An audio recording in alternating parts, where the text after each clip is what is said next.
My dear friends, welcome to Rajashekhar classes on applied data science with Python. This is lecture number 79. In this lecture, we will try to understand percentiles.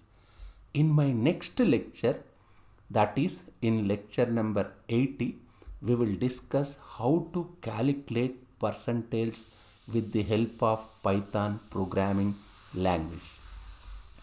Percentile is a relative term and tells where you stand in a set of people.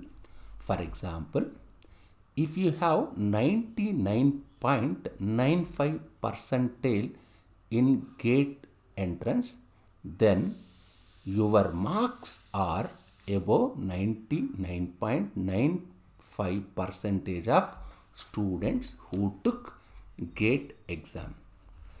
Students' performance is expressed in terms of percentile in competitive entrances like GATE, CAT, GMAT, TOEFL, SAT, and so on, but not in percentage because percentile has some advantage over percentage.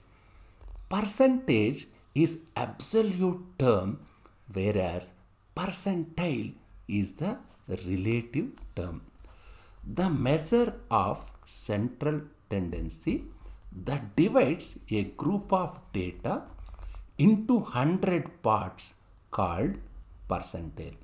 For example, 90th percentile indicates that at most 90% of the data lie below it and at least 10% of the data lies above it. If you observe carefully, the range of percentile is 1 to 99. Means the smallest percentile is first percentile, means it separates the bottom 1% of the scores from top 99 percentage. And the largest percentile is the 99th percentile, means it separates top 1% of scores from the bottom 99 percentage. Percentile indicates the location of a score in a distribution. Let's go and look at an example. Suppose Albert Einstein scored 79th percentile in an exam. If Albert Einstein scored at 79th percentile, this means that he scored better than 79 percentage of the people in the exam. Let me consider another example. Angelina Jolie scored 95 percentile on a standardized test. What does it mean? As she scored at the 95 percentile, this indicates that Angelina Jolie scored better than 95 percentage of the people in the exam. If I keep on continuing for few more examples, let me say like this. For example, a person is scored 2 percentile. What does it mean? He scored better than 2 percentage of examinees. A person is scored 35 percentile. What does it mean? He scored better than 35 percentage of examinees. Percentiles can also be thought of as dividing scores into two separate groups. Third percentile means 3 percentage scored below this point, 97 scored above. Means are we not separating data into two groups? Yes. Let me take another example. For the 40th percentile means 40% scored below this point, 60% scored above this point means you are dividing the data into two groups, separating into two groups. So percentiles really divides the distribution into separate parts, isn't it? Now, if you observe carefully, certain percentiles go by other names as well. 25th percentile scored better than 25 percentage of the examinees, also known as Q1 or the first quartile. 50th percentile indicates the person is scored better than 50% for 50% of examinees, also known as Q2 or the second quartile.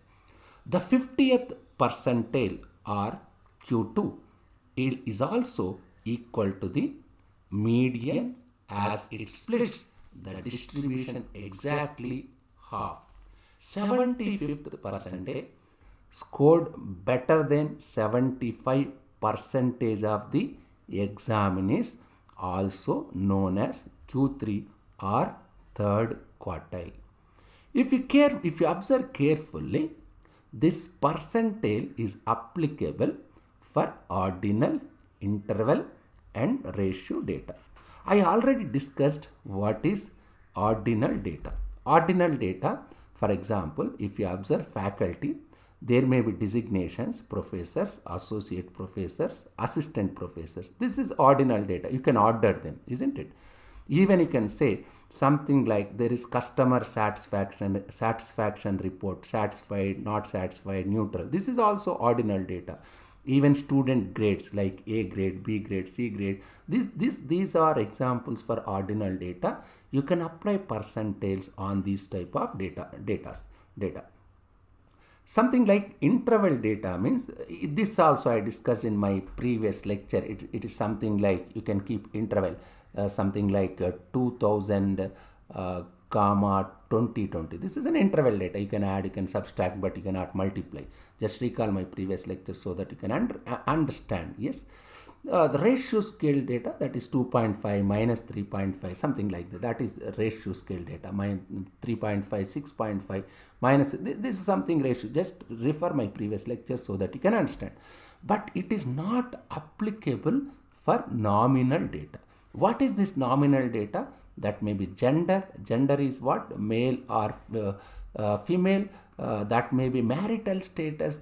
Maybe marital status may be yes or no. These are examples for nominal data.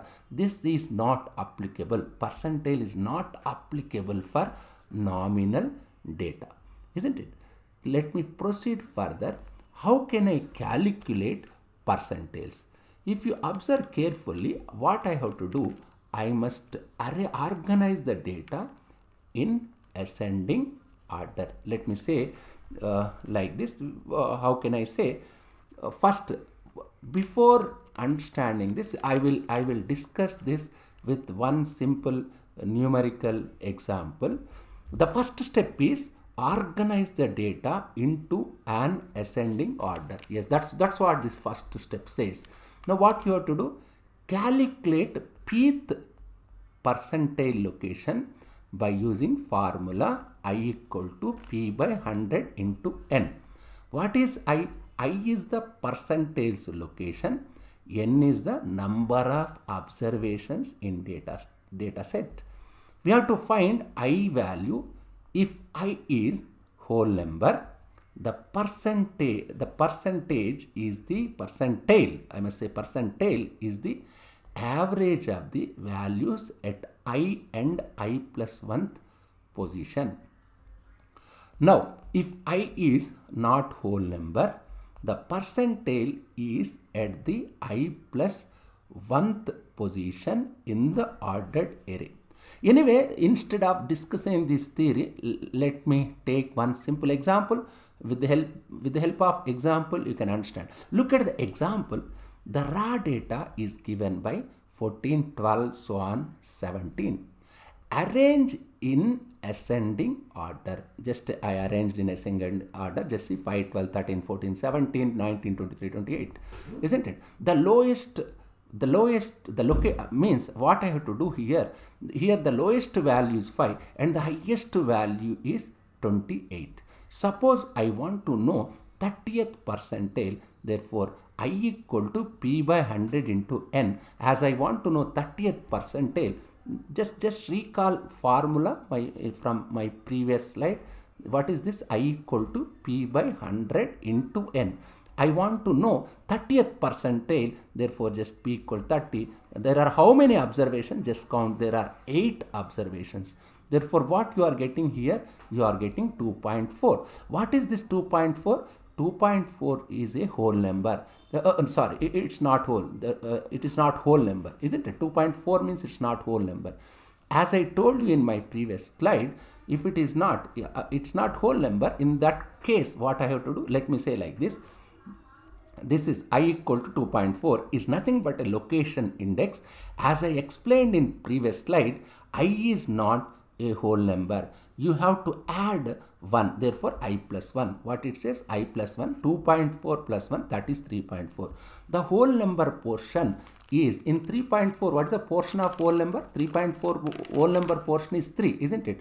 Therefore, third location. What is my third location? This is 13th. Therefore, I can say the 30th percentile is at third location of the array. Therefore, 30th percentile is 13. That means a person who scored 13 marks is corresponds to 30th percentile. Just go through this lecture. Just if you have any difficulty, just keep a comment so that we will try to understand in few more with more details. Before concluding, there is something like deciles.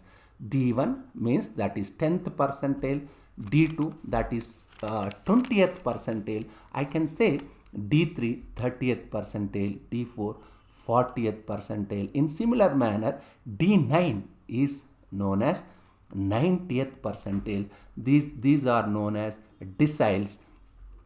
If you observe carefully, there are no such things as the 0th or 100th percentile. We will try to calculate all these measures, all these values in my next lecture, that is lecture number 80. Just go through these concepts. If you have any difficulty, just keep a comment so that we will try to understand. Thank you very much.